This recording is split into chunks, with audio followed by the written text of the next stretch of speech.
Hey there folks, how's it going? Fish and chips. We've got to do the takeaway that Britain is kind of renowned for, or at least known for. Beer batter with this lovely Japanese, this is a really nice, I'm not sponsored, dry beer that makes a great beer batter. Try it, trust me. Regular cod. Haddock works, you do haddock if you want. And then also I found these smoked cod loins. Whether these will be any good battered or not, I don't know, but we can find out. We're going to do some double cooked chips. We're not triple cooking. We're not Heston Blumenthal. We'll probably do that another day, because they are really good at it. They're worth doing, but they are a faff. So they're going to be delicious. We've got the managed pie potatoes. I've got some things to make tartare sauce. So we're going to have a tartare sauce, as I say, and then all of the beer batter stuff. So let's jump in. So first things first, because I'm going to want to soak these for a bit once I've peeled them and chipped them on peeler.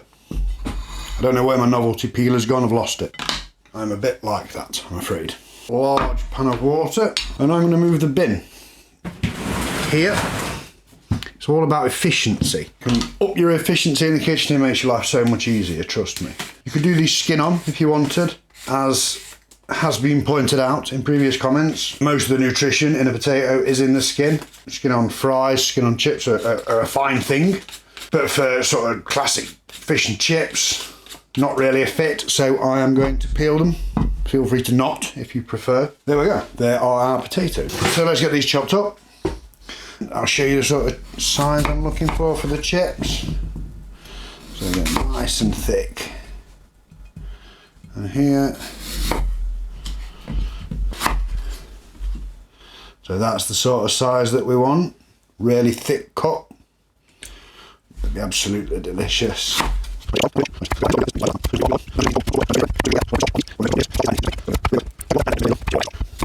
And that is those. I changed the water before I soaked them just to get rid of the obvious free starch, and then I will just take them over to the sink. And I'll just let those sit and soak now for 10 minutes at least. The longer the better, really. Right, let's make some batter. You can do this by eye, there's no massive need to measure it out, but then 100 grams. Oh, that was self-raising flour, by the way. I do like self-raising flour for a beer batter. And then this is just corn flour. You don't need loads of this. 10 grams or so. There we go. So about 30 grams of corn flour. So 100 grams self-raising flour, 30 grams of corn flour. Now I do like a bit of spice in my batter. As usual, if you watch the videos on the channel, you know that I'm a bit of a paprika fan. Adds great colour as well, so I'm going to add a little bit of that. And now this is a weird one, but I'm going to add a little bit of curry powder. I love curry sauce with my fish and chips. I'm kind of weird like that. And just a touch, not much, but just a touch of really mild curry powder. It kind of adds a little note into the batter that I really like. Leave it out if you want to. So that's maybe 1/4 teaspoon. Just a touch, just a little bit. Kind of the same really with the paprika. You don't need much, so maybe 1/4 teaspoon. And again, that will lend some beautiful colour. It'll be really nice. Nothing sadder, in my opinion, than under-seasoned batter. I don't know, maybe 5 grams or so of salt. Just cooking salt. You don't need to use the fancy stuff for this. Just gonna give this a little bit of a mix around, just to sort of distribute everything before the beer goes in. Just remembered, I don't know if I've got a bottle opener for the beer. A little bit of pepper in this if you wanted as well. Or basically experiment, just play around with it. You want kind of mild stuff because you don't want to. The fish is obviously quite a mild flavour in itself, and you don't want to compete with that. You don't want the batter to take over the show. Oh, here we go. This is just I don't know how to say that, Asahi Super Dry. Basically a lager, but it's really dry. It makes a great beer batter. I'll just add some in and just keep stirring. If you don't want to use the alcohol, fizzy water will do just as well. I mean, regular water will work, but for a real nice sort of lift to your batter, ideally you want something fizzy. Well, that was probably a bit more than 1/3. I am just going to take a whisk there, bash out some of those lumps because it is quite lumpy. There we go, that's looking much better. Right, so these chips have been chilling out now for like 10 minutes or so. So I'm just going to a quick swoosh around again. Just going to change this water one last time. Salt the water pretty generously. A little bit of vinegar. This is kind of optional. You shouldn't taste it, you don't need much. You shouldn't taste it in the finished chip. You might get a slight hint, but this will also help them as they boil to not become brittle, so they don't break as easily when we finish parboiling them. Cold pan, high heat. We'll just bring that to a boil. So while that does that, let's make some tartar sauce. A couple of these is just standard sort of sandwich pickled gherkins, and I'll literally just chop these up. And they're flying everywhere as they do. I don't want them too fine. I still want to have some sort of pops of flavour and some pops of that gherkin in the sauce. So, but I don't want any massive chunks at the same time. So I just mow through them until they're sort of fairly smallish chunks.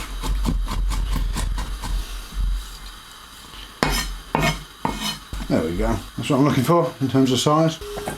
Straight into the bowl. And then capers. Love capers, absolutely adore them. You could rinse these if you want. I really can't be bothered. And I kind of like the saltiness anyway. Maybe a tablespoon of those. Let's go with a tablespoon and a bit. Tablespoon and a half. And then just mow through these.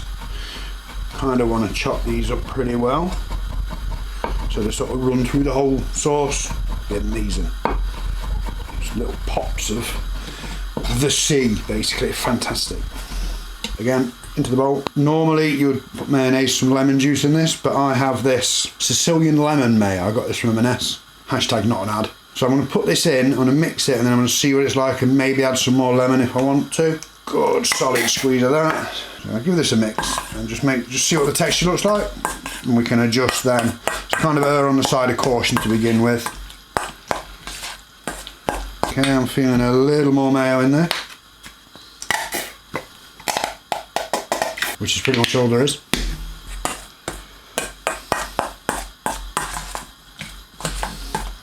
That's looking a nice sort of chunky tartar sauce consistency to me. Does just need a little bit more lemon juice. Might as well zest it while we're here.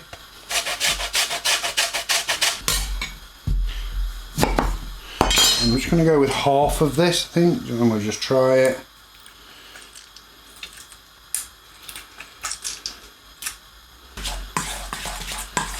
Yes, I did double dip. If you noticed that, let me know in the comments. That's fantastic. Doesn't even need any salt. It will get better as it sits in the fridge. So just stick this in the fridge until you're ready to serve. Cover it up if you like. Flavours will just sort of meld and infuse. It'll be fantastic. Into the fridge. If you just have your regular mayo, or indeed if you've made your own, I'll link a video somewhere up here, I think, about that. Then you might need to use a bit more lemon. Just use the whole lemon rather than the half like I did. Happy days, you'll be fine. Basically what I want to do with the chips, I want them to come to the boil, and then I'll turn the heat down and I'll let them cook for another 5 minutes or so, just until they're quite tender but not falling apart. That vinegar should help with that as well. Then we'll pull them off and let them steam for a bit before we fry them. And you can see they're just fork tender, but they won't fall apart. I will drain these and then we'll let them steam for a little while. And then they'll be ready for frying. You can't let them cool completely before you fry them if you want, but they will then start to reabsorb some moisture from the atmosphere. I like to fry them once they've steamed off, once they're really dry, get them fried, and they'll be beautiful and crispy. Really nice. These have been steaming for about 5 minutes or so, and they're looking kind of nice and dry, and they've got those sort of dry crystally bits on the edge. That's what we're really looking for. Those will be great. Still kind of hot, but that's fine. It just means that they won't bring the oil temperature down quite so much when we pop them in. So I will get a big pan of oil on the go and we'll get these fried. Deep frying. Don't be afraid of deep frying. You could probably do this in the air fryer if you wanted to. I'm not going to, because I'm not going to lie, I bought the air fryer if you've seen that video. If not, I'll link it up here, and I don't really like it. I'm just going to use some vegetable oil today. So a good amount of this goes in. I don't want to fill the pan by any stretch, certainly no more than half. That's probably enough, so that's maybe a third of the way up the pan. We need to give it space as we put the food in. The oil level will rise, if it goes over, sadness will ensue. So let's not overfill the pan, about a third of the pan. And just let that come up to temperature. We want that to be at 190. I'm going to do chips first, and when they're nearly done we will then dredge the fish and get that ready for frying, because the fish takes minutes. Chips will take 5 to 8 minutes ish, so we'll get the chips done first, get those out to drain, quickly fry that fish off and then serve it up and we'll be good to go. Probably in less time than it would have taken me to go to the chip shop. Certainly in less time than it would have taken Uber Eats to get fish and chips to me. And it's always a bit sad when it's delivered, isn't it? It steams in the paper and stuff. It's not good. It's always a shame. Is that warming up? Oh yes, that's starting to warm. We will allow that to happen. I hope this thing's not too noisy. Been busy? Yeah, so we're at about 75. It's not enough. Timing on till. Come on! Hooray! I've lost the chips. So I'm going to fry these in batches. So I literally just go in with one just to check that it's frying, and we are straight up to fry there. So carefully drop in a batch of chips. And just be careful, because as I say, the oil will immediately start to rise, so be careful how many you put in.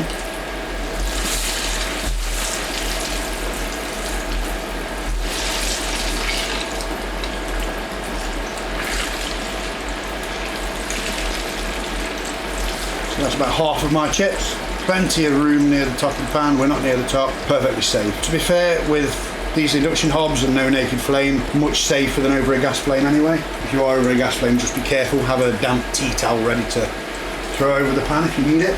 Move these around just to make sure none of them are sticking together. Fry those for about 5 minutes until they're a nice golden brown colour and cooked all the way through. And now just get a plate and some kitchen towel ready to pop them onto to drain.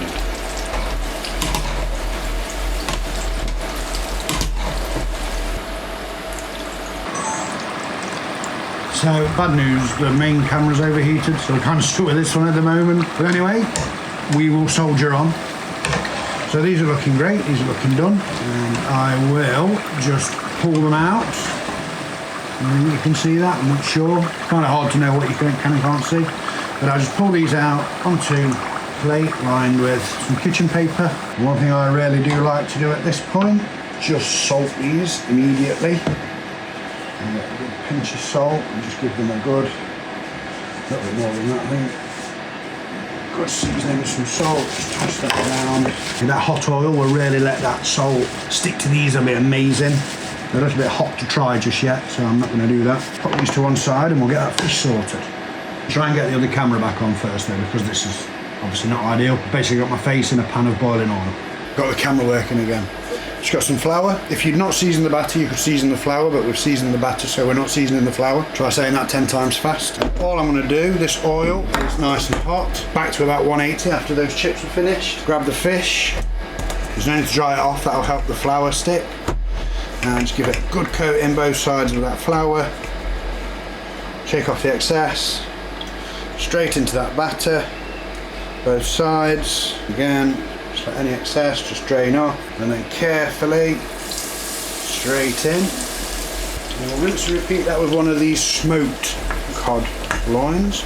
And again, I'm working in batches. I've got enough space in this pan to do one smoked and one regular at the same time. So the same deal here. Into that flour, shake off the excess. Into that batter. Again, shake off the excess. Straight into that oil.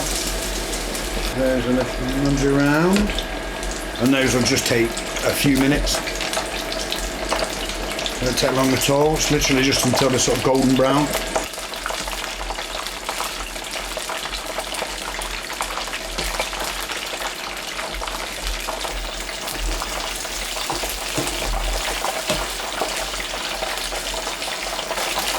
That was a bit dicey, wasn't it? And that is that. Colour absolutely perfect. No, that fish will be cooked perfectly in there, doesn't take long at all. Pull that out.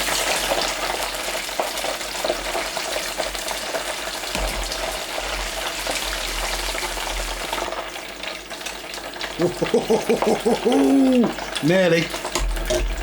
That would have been quite annoying, wouldn't it? I just let that drain for a couple of minutes, then we'll get it plated up with some of that tartar sauce and we'll give it a go. This is going to be amazing. It smells amazing. Oh hell yeah. I'm looking forward to this.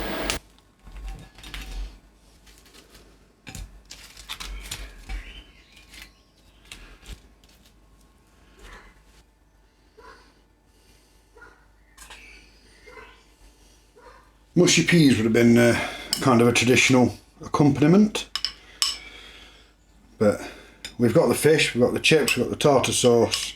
I'm just going to serve it with some garden peas today, which worked great. And there we have it. Right, let's give this a try. Malt vinegar. You can have some lemon juice with this as well if you want to. That fish is perfectly cooked.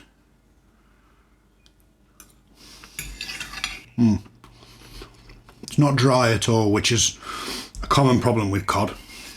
Let's try some of that tartar sauce with it.